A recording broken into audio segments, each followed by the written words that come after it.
پچھلے درس میں ہم نے الحمدللہ رب العالمین کی تفسیر، اس کا ترجمہ اور اس کے مطالب اور اس کے معنی کو بیان کیا تھا، سمجھ لیا تھا۔ اللہ رب العزت سے دعا یہی ہے کہ خداوند کریم اس قرآن مجید کے آفاقی پیغام کو اور اس کی حکمت اور ہدایت کو اور اس کا جو سبق ہے اسے سمجھنے کی اور دوسروں تک پہنچانے کی اللہ توفیق عطا فرمائے، اور اسی طرح سے یہ ہمارا دنیا کے اندر بھی اور آخرت کے اندر بھی کار خیر جاری اور ساری رہے، اور آخرت میں اس کا ہمیں نعم البدل جنت کی صورت میں، اللہ کی عنایات کی صورت میں، اس کی رحمت اور مہربانی اور فضل و کرم کی صورت میں ملتا رہے۔ اعوذ باللہ من الشیطان الرجیم، بسم اللہ الرحمن الرحیم، الحمد للہ رب العالمین، الرحمن الرحیم، مالک یوم الدین، ایاک نعبد و ایاک نستعین۔ الرحمن الرحیم، بسم اللہ کے اندر ہم اس کی تفسیر پڑھ چکے ہیں۔ رحمان جو ہے وہ ہر ایک کے لیے اس کی رحمت عام ہے اس دنیا میں، اسے کوئی مانے نہ مانے سب کے لیے۔ رحیم جو ہے وہ مومنین پر قیامت کے دن صرف اور صرف مومنین پر وہ رحیم کی صفت کے مطابق معاملہ فرمائے گا۔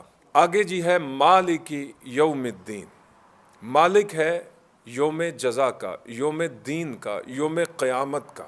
اب اللہ تعالیٰ نے اس آیت کریمہ کے اس حصے میں جو کہا مالک یوم الدین، تو اللہ نے تمام ملکیتوں کی، تمام شہنشاہیتوں کی، تمام سلطنتوں کی، تمام اقتدار کی، تمام فخر کی، تمام جتنی بھی آپ یوں کہہ لیں الف سے یہ تک جو بھی انسان کے ہاتھ میں اقتدار ہے، جو اس کے ہاتھ میں اپروچ ہے، سب کی نفی فرما دی۔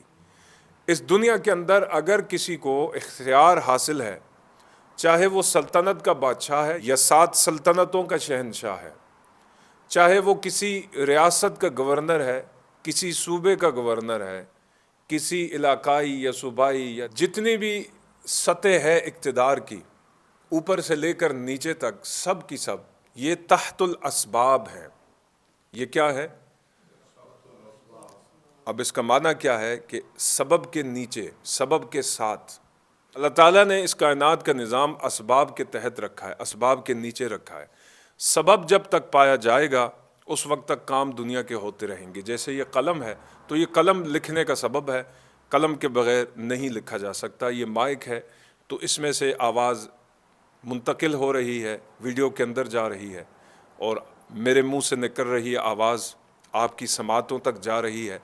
تو منہ سبب بنا اس آواز کا، اور یہ آواز سبب بنی آپ کے سماعتوں تک، آپ کے کانوں تک پہنچی۔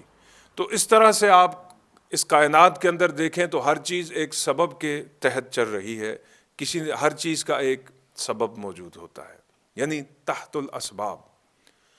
تو کائنات کے اندر جو جسے جس طرح بھی حاصل ہوا، چاہے اسے اقتدار حاصل ہوا، مال حاصل ہوا، دولت حاصل ہوئی، اولاد حاصل ہوئی، ہر چیز کے نیچے سبب ہے، ہر چیز کے پیچھے کیا ہے؟ اس کا سبب ہے۔ اور اللہ رب العزت مسبب الاسباب ہے، ہر ایک سبب کو وہ پیدا کرنے والا ہے۔ جیسے ہم اپنے ذکر میں بھی کہتے ہیں اللہم یا مسبب الاسباب، کہ اے ہر سبب کے پیدا کرنے والے۔ تو کائنات کے اندر جس کا جو بھی ہے وہ سبب اس سے نکال دو، وہ فیوز ٹھس، لیکن اللہ کی بادشاہی بغیر کسی سبب کے ہے، بغیر کسی واسطے کے ہے۔ تو بھئی متکبر ہونا پھر اسی ذات کو سزاوار ہے جس طرح اس نے کہا کہ میں ہوں۔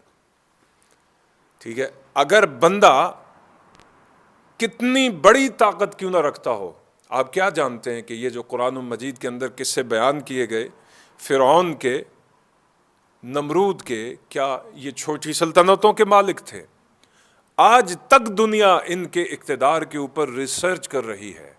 مصر کے پیرامڈز کو دیکھ لیں، وہاں سے ان کی تہذیب، ان کا تمدن، ان کا فلسفہ، ان کی تعلیم، ان کے بود و باش، ان کی رہن سہن کے طریقے، دنیا آج تک حیران ہے کہ اتنا بہترین نظام، سیوریج کا اتنا بہترین نظام جدید دنیا کے اندر۔ آج ہم کہتے ہیں نا کہ پانی کی نکاسی آب کا جو سلسلہ ہے یہ ان ملکوں میں بڑا ایڈوانس ہے، ٹھیک ہے. آپ اس تہذیب کو دیکھیں، اور یہ تو قدیم مصری تہذیبیں ہیں. آپ مونجو ڈارو کی تہذیب جو اس سے بھی زیادہ قدیم ہے، ان کا نکاسی آب کا نظام ہے، ان کا جو رہن سہن کا نظام ہے. دور جدید کے اندر سائنٹسٹ آج تک حیران ہیں. دور جدید کے جو انجینئر ہیں، جو دور جدید کے سائنٹسٹ ہیں، وہ آج تک حیران ہیں کہ اتنے قدیم وقت کے اندر وہ لوگ اتنے ایڈوانس کیسے تھے.